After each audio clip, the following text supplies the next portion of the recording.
Wow, the day is here. Can't tell you guys how excited we are to share this moment with you guys. It means more to us that our #1 fans are here, assembled in this ballroom, to watch the unveiling of something that is a real passion and a dream for us. It was important to us that we actually make something that was equally monumental, something that would blow your mind, something that would make you feel like, wow, this is what online gaming is going to be for the next 15 years. And it is August 2nd, and it's afternoon, so it's finally time to talk about EverQuest Next. Enough of the same game already. It's time to get some new ideas into this genre. And if somebody was going to do it, it should be EverQuest.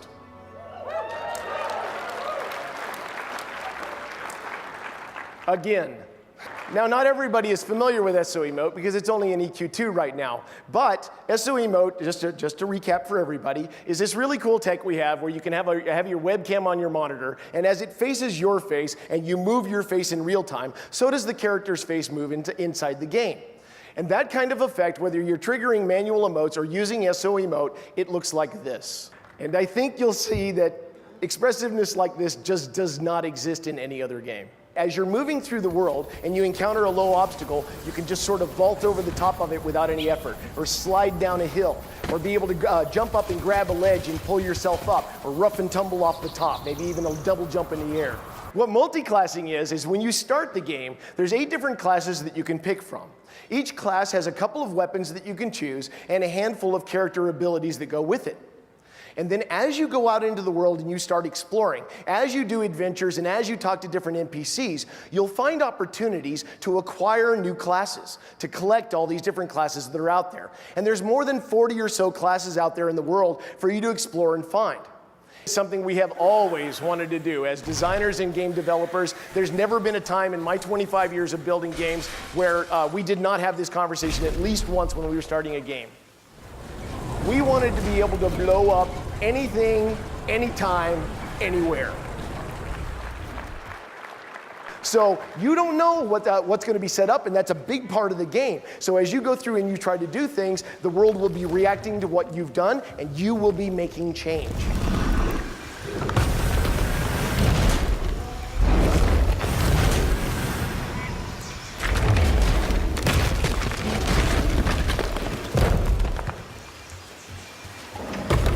We're not just building a surface world this time. We're building a world that has many, many, many tiers of depth to it. As you explore through all these tiers of depth and stuff in the world, you're going to uncover all these dynamic quest opportunities. And as you explore through them and you choose what you want to do, and remember, the world is destructible, so you don't have to wait for us to reveal it to you. You can just pick up a pick and start making a tunnel. You can just explore through this whole area organically whenever you want to. And as you explore through this and you find these different quest opportunities, occasionally we'll have earthquakes or events in those quest opportunities will collapse caverns and stuff like that, and we'll recreate new areas procedurally. So as you explore through the world, it's constantly changing and you're constantly finding new content. And we know where everything is. We know where all the lost temples are in the ancient cities and all of that stuff, because we have thousands and thousands and thousands of years of lore and archaeology that the designers have been building over this time. We're releasing an entirely new game this winter, and it's called EverQuest Next Landmark. And what we're going to do is give you all the tools and all the materials that we're using to build EverQuest Next, and we're going to just let you go. That we're going to give you a claim flag, and you're going to strike out into the world, and you're going to find a really cool spot to plant your flag, and then that's going to be your claim. And you can build anything on it that you want to. And as you explore the world, what you're looking for are the resources and the recipes and the objects to take back to your claim and be able to build really cool things. When you play a normal block building game, you expect this kind of tool where you can stack blocks and stuff. And that's a great place to start, and of course we can do that too. But there's more.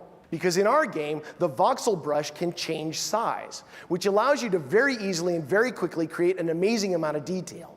You can also use a bevel tool to cut different angles off the block, as well as a smoothing tool to actually change the vertices in real time to be able to look eroded or smoothed. And when I say smoothed, I mean smoothed. In a regular block building game, this is what a sphere would look like.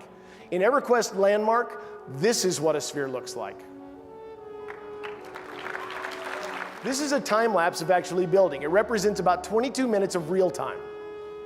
And as you can see, maybe they stack blocks to start with, but with those tools, it's really easy to make things look eroded and smoothed off, and it's very, very simple to use. What do you guys think? You like it?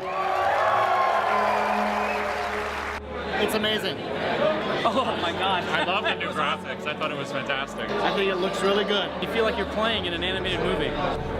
Hurry up and launch it. I think the player environment. I mean, as far as the players can take control of their environment, they can build things, they can destroy things. So I think for someone who's looking for that level of immersion, I think it's really gonna be the game of choice.